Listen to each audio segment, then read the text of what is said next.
बिहार की राजनीति और कानून व्यवस्था में तूफान थमने का नाम नहीं ले रहा है। जब से भरत तिवारी का एनकाउंटर हुआ है, इस घटना के बाद सरकार और विपक्ष आमने सामने आ गए हैं। विपक्ष का एक आरोप है कि ये एनकाउंटर एक सोची समझी साजिश है, जिसमें सरकार के बड़े नेताओं का हाथ है।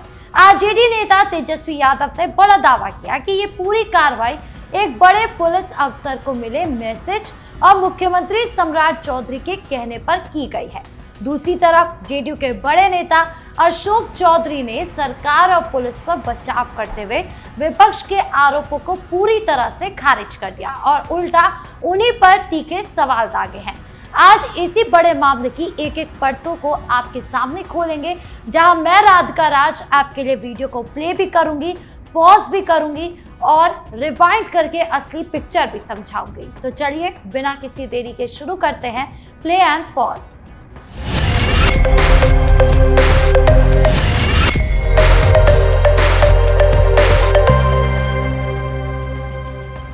दिखावटी कार्रवाई है।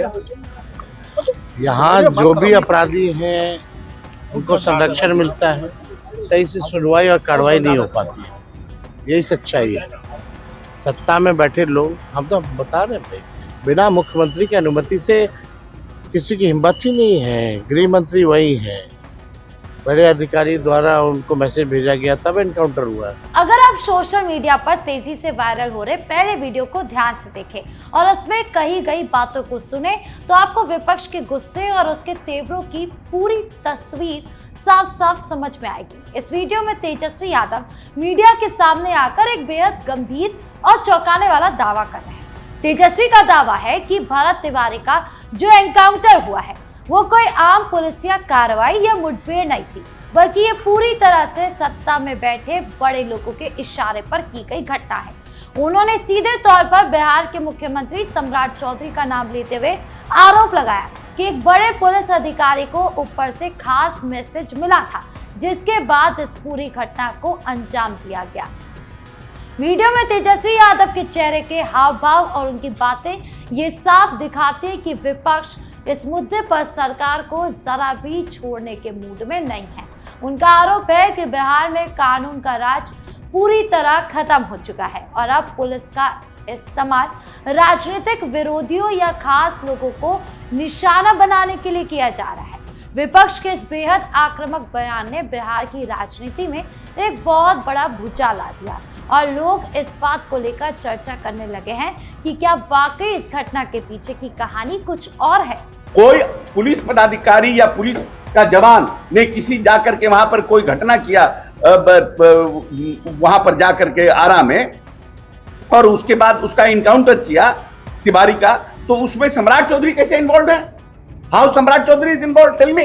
सम्राट चौधरी ने तो एक दिन पहले बयान दिया कि वो विक्षिप्त है, उसका इलाज कराएंगे। लोगों ने कहा है उस विक्षिप्त है क्योंकि उसने एक पुलिस पदाधिकारी को हॉस्टेज बनाया था। एक प्रदेश में एक मैसेज गया कि भाई एक व्यक्ति ने हॉस्टेज बना लिया है, तो इसलिए उन्होंने बयान दिया। तो उनकी तो मंशा साफ दिख रही है। अब जरा इस पूरे मामले से जुड़े दूसरे वीडियो की तरफ नजर डालते हैं, जो जेडीयू के नेता और मंत्री अशोक चौधरी का है। इस वीडियो में अशोक चौधरी मीडिया के तीखे सवालों का सामना करते हुए बेहद कड़े और आक्रामक अंदाज में नजर आ रहे हैं। उन्होंने तेजस्वी यादव और पूरे विपक्ष के आरोपों को जोरदार पलटवार करते हुए खारिज कर दिया। अशोक चौधरी ने बहुत ही साफ शब्दों में कहा कि विपक्ष के पास सरकार को घेरने के लिए कोई ठोस मुद्दा नहीं बचा है, इसलिए वो अब कुछ भी बयान देती जा रही है। चलिए अब इस पूरे घटनाक्रम को थोड़ी देर के लिए यहीं पर पॉज करते हैं, यानी रोकते हैं, और बहुत ही सरल, स्पष्ट और सीधे शब्दों में उस राजनीतिक, प्रशासनिक और कानूनी सच को परत दर परत समझने की कोशिश करते हैं, जो इस समय सत्ता के बंद कमरों से लेकर सड़कों तक आकार ले रहा है। जैसा कि हमने शो की शुरुआत में ही बताया कि भोजपुर का ये मामला अब सिर्फ पुलिस और एक अपराधी के बीच की मुठभेड़ या कोई सामान्य एनकाउंटर का नहीं रह गया। ये सीधे तौर पर बिहार की सत्ता के शीर्ष गलियारों और मुख्यमंत्री आवास की दहलीज से जुड़ चुका है।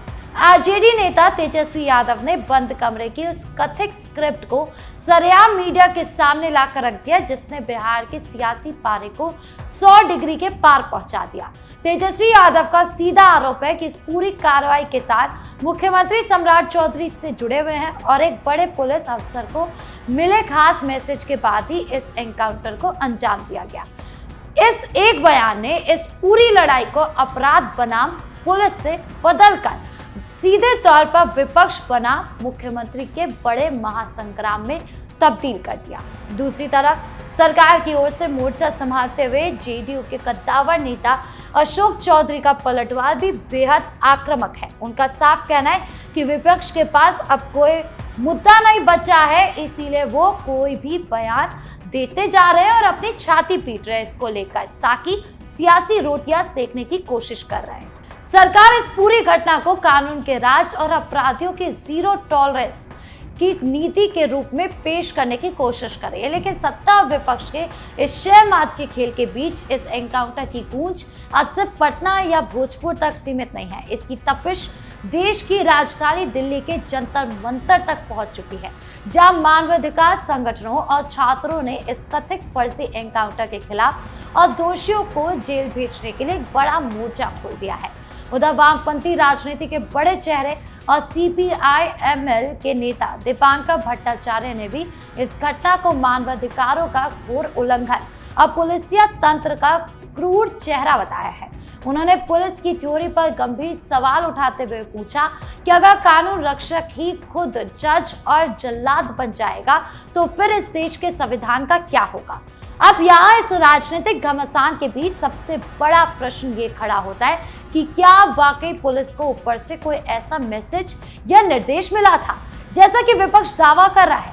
क्या कानून व्यवस्था को दुरुस्त करने के नाम पर वाकई कायदे कानून को ताक पर रख दिया गया, या फिर ये सब सरकार की छवि को धूमिल करने और आगामी चुनावों से पहले मुख्यमंत्री को घेरने का विपक्ष का महज एक सोची समझी रणनीति का हथकंडा है। सच जो भी हो, लेकिन इस तीखे टकराव ने बिहार की राजनीति में एक ऐसा भूचाल ला दिया है जिसकी गूंज बहुत दूर तक जाने वाली है। इस पूरे विवाद की गहराई को समझने के लिए आइए समय के पहिए को थोड़ा पीछे घुमाते हैं, यानी रिवाइंड करते हैं और भोजपुर के जमीनी हालात को देखते हैं। भरत तिवारी नाम के शख्स पर कुछ आरोप जरूर थे, लेकिन ये मामला तब एक खूनी विवाद में बदल गया जब पुलिस ने उसे एक मुठभेड़ में मार गिराने का दावा किया। घटना के तुरंत बाद पीड़ित परिवार और स्थानीय लोगों ने पुलिस के इस दावे की धज्जियां उड़ा दी। उनका साफ कहना है कि भरत तिवारी खुद को कानून के हवाले यानी सरेंडर करने की तैयारी कर चुका था, लेकिन इसके बावजूद उसे बेहद करीब से गोली मार दी गई और गोली एक बार नहीं, 2 बार नहीं, बल्कि पोस्टमार्टम रिपोर्ट के हिसाब से 5 बार मारी गई। अब यहाँ पर सवाल ये उठता है कि अगर पहले ही सरेंडर कर दिया गया था तो एक गोली मारना तक समझ में आता है, लेकिन 5 गोली मारने की क्या जरूरत थी। अब जब विपक्ष ने आरोप लगाया है कि इस एनकाउंटर के पीछे एक बड़े पुलिस अफसर को आया खास मैसेज और खुद मुख्यमंत्री सम्राट चौधरी का हाथ है, तो इस मामले ने एक बेहद गंभीर रूप ले लिया है। यही वजह है कि असदुद्दीन ओवैसी से लेकर वामपंथी नेताओं तक और आम जनता से लेकर दिल्ली की सड़कों तक इस घटना के खिलाफ आक्रोश भड़क उठा है। यहाँ तक कि बीजेपी सांसद रवि किशन को भी समाज के गुस्से को शांत करने के लिए सामने आकर अपनी सफाई पेश करनी पड़ी। ये पूरी टाइमलाइन साफ करती है कि ये कोई सामान्य मुठभेड़ नहीं, बल्कि सीधे राजनीतिक और प्रशासनिक रसूख की एक गहरी और संदिग्ध कहानी छिपी हुई है।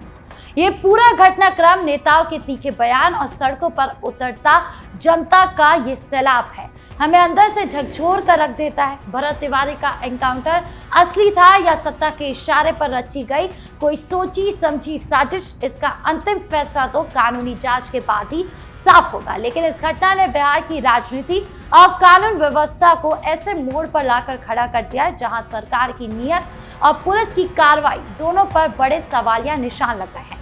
एक तरफ तेजस्वी के गंभीर आरोप है तो दूसरी तरफ सरकार का अपना बचाव है, लेकिन इस सब के बीच एक हंसता खेलता परिवार तबाह हो गया। अगर आत्मसमर्पण की कोशिशों के बीच भी पुलिसिया कार्रवाई के नाम पर किसी की जान ली जा सकती है तो देश की अदालतों और संविधान का क्या होगा। अब ये जांच एजेंसियां और कोर्ट की जिम्मेदारी है कि वो बिना किसी राजनीतिक दबाव के इस एनकाउंटर का पूरा सच जनता के सामने लाए, ताकि कानून पर लोगों का भरोसा टूट ना पाए। आपको क्या लगता है, तेजस्वी यादव द्वारा मुख्यमंत्री सम्राट चौधरी पर लगाए गए ये आरोप कितने सही है? क्या भरत तिवारी की मौत के पीछे वाकई कोई बड़ा राजनीतिक खेल था, या ये पुलिस की आत्मरक्षा में की गई कोई कार्रवाई थी? अपनी राय हमें कमेंट बॉक्स में जरूर बताएं। देखते रहिए प्ले ऑन पॉज। धन्यवाद।